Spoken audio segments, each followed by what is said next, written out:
सियावर रामचंद्र जी की जय, पवन सुत हनुमान जी की जय।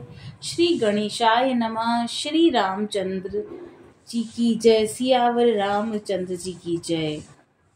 श्री रामचरितमानस सुंदरकांड पंचम सोपान। लंका निश्चर निकर निवासा, इहाँ कहाँ सज्जन कर बासा। मन महु तरक करन कपिला, गाते ही समय विभीषण जागा। लंका तो राक्षसों के समूह का निवास स्थान है, यहाँ सज्जन का निवास कैसे? हनुमान जी मन में इस प्रकार का तर्क करने लगे। उसी समय विभीषण जी जागे।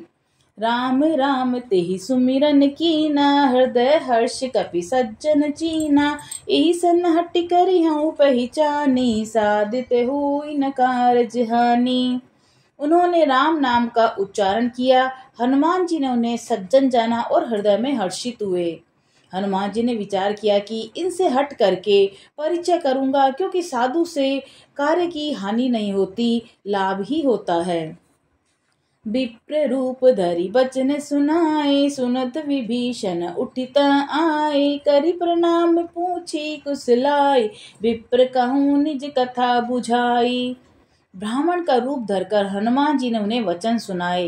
पुकारा सुनते ही विभीषण जी उठकर वहां आए और प्रणाम करके कुशल पूछी और कहा कि हे ब्राह्मण देव, अपनी कथा समझाकर कहिए कि तुम हरिदासन मह कोई, मोरे हृदय प्रीति अति होई। कि तुम राम दीन अनुरागी, आयउ मोहि करन बड़ भागी।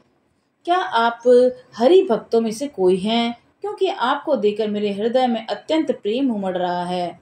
अथवा क्या आप दीनों से प्रेम करने वाले स्वयं श्री रामचंद्र जी हैं, जो मुझे बड़ भागी बनाने के लिए घर बैठे दर्शन देकर कृतार्थ करने आए हैं?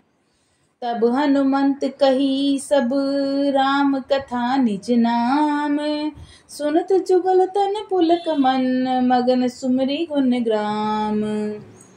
तब हनुमान जी ने श्री रामचंद्र जी की सारी कथा कहकर अपना नाम बताया। सुनते ही दोनों के शरीर पुलकित हो गए और श्री राम जी के गुण समूह का स्मरण करके दोनों के मन मग्न हो गए।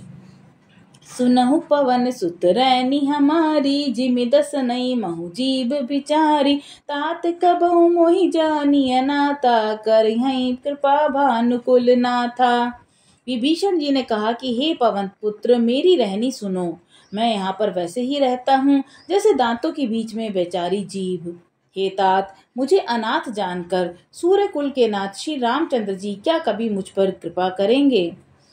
तामस तनु कछु साधन नाही, प्रीति न पद सरोज मन माही। अब मोहि भा भरोस हनुमंता, बिनु हरि कृपा मिलई नहीं संता। मेरा तामसी राक्षसी शरीर होने से साधन तो कुछ बनता नहीं और न मन में श्री रामचंद्र जी के चरण कमलों में प्रेम ही है। परंतु हे हनुमान, अब मुझे विश्वास हो गया है कि श्री राम जी की मुझ पर कृपा है, क्योंकि हरि की कृपा के बिना संत नहीं मिलते। जो रघुबीर अनुग्रह कीना, तो तुम मोहि दरसु हठि दीना। सुनहु विभीषण प्रभु के रीति, करहि सदा सेवक पर प्रीति। जब श्री रघुवीर ने कृपा की है, तभी तो आपने मुझे हट करके अपनी ओर से दर्शन दिए हैं। हनुमान जी ने कहा, हे विभीषण जी सुनिए, प्रभु की यही रीति है कि वे सेवक पर सदा ही प्रेम किया करते हैं। कहूँ कवन में परम कुलीना, कपि चंचल सब ही विधिहीना। प्रात ले जो नाम हमारा, तेहि दिन ताहिन मिले आहारा। भला कहिए कि मैं ही कौन बड़ा कुलीन हूँ, जाति का चंचल वानर हूँ और सब प्रकार से नीच हूँ। प्रातः काल जो हम बंदरों का नाम ले, तो उस दिन उसे भोजन भी ना मिले। असमे अखम सखा सुनु, मोहु पर रघुबीर। की नहीं कृपा सुमिरि गुण, भरे बिलोचन नीर। हे सखा सुनिए, मैं ऐसा अगम हूँ, पर श्री रामचंद्र जी ने तो मुझ पर भी कृपा कर दी। भगवान के गुणों का स्मरण करके हनुमान जी के दोनों नेत्रों में जल भर आया। जानत हूँ अस स्वामी बिसारी, फिरहि ते काहि न होहि दुखारी। एहि विधि कहते राम गुण ग्रामा, पावा अर निर्वाच्य विश्रामा। जो जानते हुए भी ऐसे स्वामी श्री रघुनाथ जी को बुलाकर विषयों के पीछे भटकते फिरते हैं, वे दुखी क्यों नहीं होंगे। इस प्रकार श्री राम जी के गुण समूह को कहते हुए उन्होंने अनिर्वचनीय परम शांति को प्राप्त की। पुनि सब कथा विभीषण कही, जय विधि जनक सुता तरही। तब हनुमंत कहा सुनु भ्राता, देखी चहु जानकी माता। फिर विभीषण जी ने श्री जानकी जी जिस प्रकार वहां लंका में रहती थी वह सब कथा कही। तब हनुमान जी ने कहा, हे भाई सुनो, मैं जानकी जी की माता को देखना चाहता हूँ।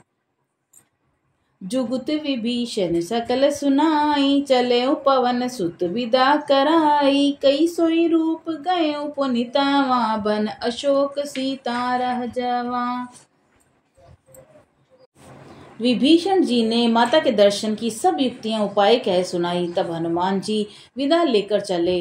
फिर वही पहले का मसक सरीखा रूप धरकर वहां गए जहां अशोक वन के में जिस भाग में सीता जी रहती थी। देखी मनई महु की न प्रणामा, बैठे बीती जास निज जामा। कृष तनु शीस जटा एक बेनी, जपति हृदय रघुपति गुण श्रेणी।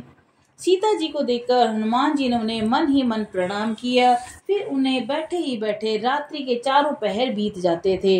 शरीर दुबला हो गया है, सिर पर जटाओं की एक लट है, हृदय से श्री रघुनाथ जी के गुण समूह का जाप स्मरण करती रहती हैं। निज पद नयन दिए मन, राम पद कमल लीन। परम दुखी भा पवन सुत, देखी जानकी दीन। श्री जानकी जी नेत्रों को अपने चरणों में लगाए हुए हैं और नीचे की ओर देख रही हैं और मन श्री राम जी के चरण कमलों में लीन है। जानकी जी को दुखी देखकर पवन पुत्र हनुमान जी बहुत ही दुखी हुए। तरु पल्लव में रहा लुकाई, करई विचार करऊं का भाई। तेई अवसर रावण तऊ आवा, संग नारी बहु किए बनावा। हनुमान जी वृक्ष के पत्तों में छिप रहे और विचार करने लगे कि हे भाई क्या करूं, इनका दुख कैसे दूर करूं। उसी समय बहुत सी स्त्रियों को साथ लिए सज धज कर रावण वहां आया।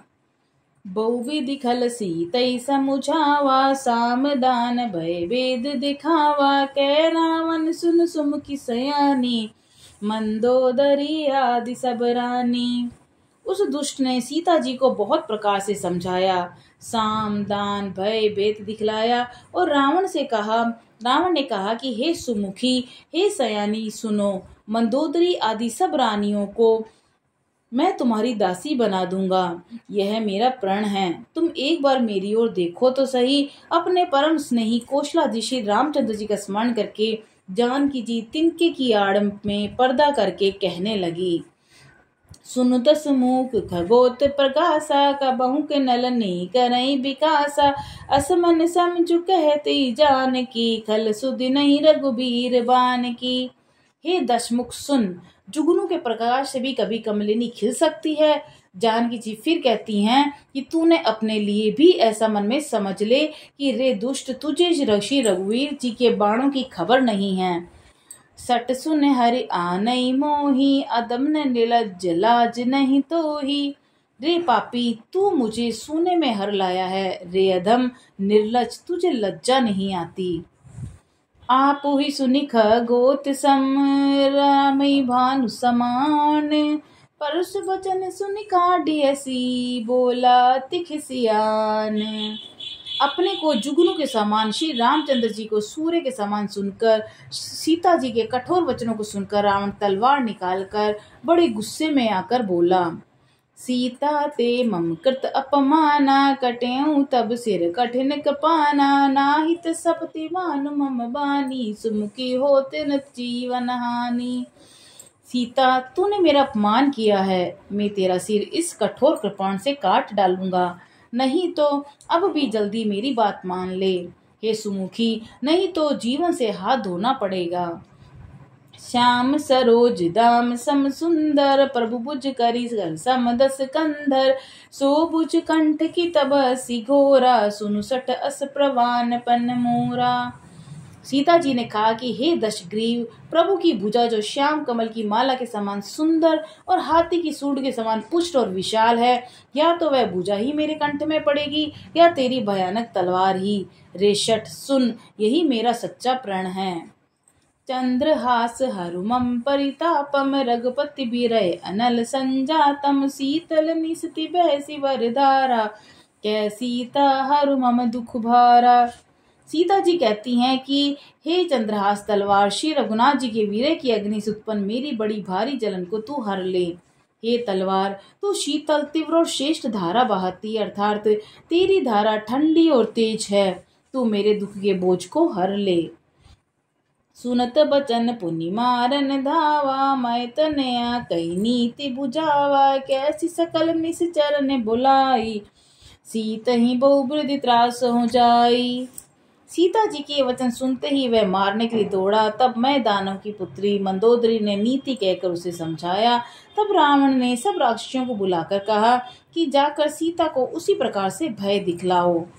मास दिवस मोह कहा न माना, तो मैं मारद काढ़ी कृपाना, कि यदि महीने भर में कहा नहीं मानेगी तो मैं इसे तलवार निकालकर मार डालूंगा। भवन गयौ 10 कंदर, इहाँ पिशाच निवृंद, सीत ही त्रास दिखावई, धरई रूप बहुमंद। यूं कहकर रावण घर चला गया और यहाँ राक्षसियों के समूह बहुत से बुरे रूप धरकर सीता जी को भय दिखलाने लगे। सियावर रामचंद्र जी की जय, पवन सुत हनुमान जी की जय।